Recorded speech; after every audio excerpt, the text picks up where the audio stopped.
Okay, let's get right into it. Welcome back to another explainer. Today, we're taking a super fascinating, behind-the-scenes look at the exact mechanics of how practitioners actually plan a review of interim financial information. We're going to be looking at this specifically through the lens of a listed corporate client under the ACCA AAA framework. So, if you've ever found yourself wondering how auditors provide that crucial mid-year oversight without bringing a company's operations to a complete grinding halt, well, this is the explainer for you. We're going to unpack the strategy, the tools, and the very specific and sometimes surprising language practitioners use to get the job done. So, here's our roadmap for today. We've got a clear 4-part agenda to methodically unpack this process. First up, review versus full audit. Second, the limited procedures. Then, defining negative assurance, and finally, modifying the conclusion. All right, part 1, review versus full audit. Let's look at why a client wouldn't just go for a full audit. Okay, let's dive into this.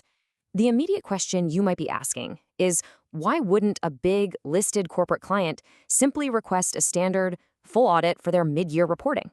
I mean, what's driving the need for this entirely different type of engagement? Well, think about it. A full audit it's heavy lifting. It comes with a massive cost, it's incredibly time-consuming, and it requires a huge deployment of resources just to provide what we call reasonable assurance, which is a very high level of confidence. But halfway through the year, a listed company usually just needs to update the market quickly. Boom, enter the review engagement. It gives them a lower cost and a significantly faster turnaround. The trade-off, though, is that it only provides limited assurance. But honestly, it's the perfect, efficient solution for mid-year reporting when a full-blown audit will just be total overkill. Moving right along to part 2, the limited procedures. What's actually in the practitioner's toolkit? That word limited is absolutely crucial here because it literally dictates the entire toolkit the practitioners are allowed to use. So what does a practitioner actually do if they aren't doing a full audit? Well, they rely heavily on just 2 primary procedures. First is inquiry. And hey, this isn't just a casual chat over coffee. This involves asking highly specific, targeted questions of management regarding their financial reporting processes and any big changes. The second tool is analytical review. This means evaluating the relationships and trends in the financial data. They're looking at ratios, they're comparing the current mid-year numbers to prior periods, and asking themselves, does this narrative make logical sense? These 2 procedures are pretty much the whole shebang. They form the absolute core of the practitioner's work during an interim review. And this brilliantly illustrates exactly how practitioners save all that time and money.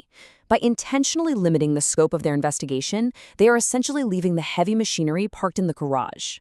During a standard review engagement, you generally will not see deep substantive testing.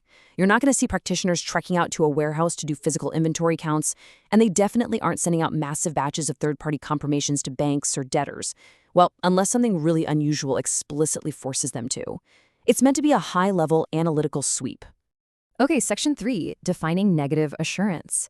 We need to decode a very counterintuitive term here.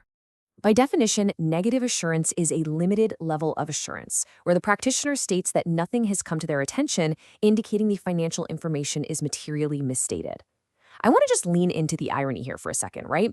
Because in everyday language, a negative statement sounds like bad news. But in the accounting world, especially here, a negative statement is actually the exact positive, clean outcome the client is hoping for.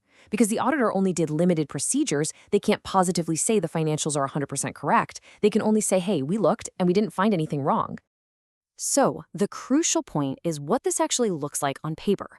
The exact phrasing mechanics of the report usually state, based on our review, nothing has come to our attention that causes us to believe that the accompanying interim financial information does not give a true and fair view. Wow, notice how incredibly carefully that is drafted.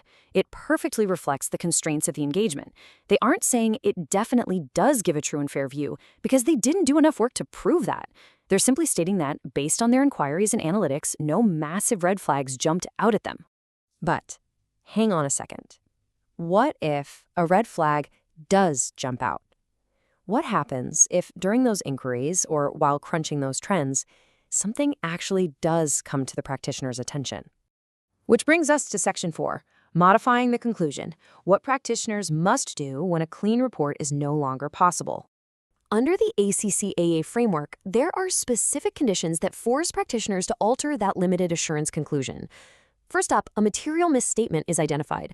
Let's say the analytical reveal reveals just a glaring error in how revenue was recognized for the quarter, and management straight up refuses to fix it. Big problem. Second condition is an inability to obtain sufficient appropriate evidence, which is also known as a scope limitation. If management simply refuses to answer the practitioner's targeted inquiries, the practitioner's stuck. They can't even complete their limited procedures. In either of these scenarios, the practitioner has no choice but to modify the report to explicitly warn the users of those interim financials. When you step back and look at the whole picture, it really highlights just how delicate the practitioner's role is. They're tasked with providing highly valuable, timely oversight for listed clients to keep the financial markets informed mid-year. But they've got to do it while strictly respecting the constraints of interim reporting. Basically, delivering that negative assurance without accidentally turning on the heavy machinery of a full audit. It is truly a tightrope walk of professional judgment. And that leaves us with one final thought to chew on today. As you think about how these review engagements are planned and executed, ask yourself this. In an era of incredibly fast-paced corporate reporting, where the markets practically demand instant information, is limited assurance the absolute smartest, most efficient tool we have in the financial toolkit? Or is relying on nothing coming to our attention just a risky compromise? Think about that as you review the mechanics of Chapter 16. Thank you so much for joining me on this explainer, and keep questioning the frameworks that shape our financial world.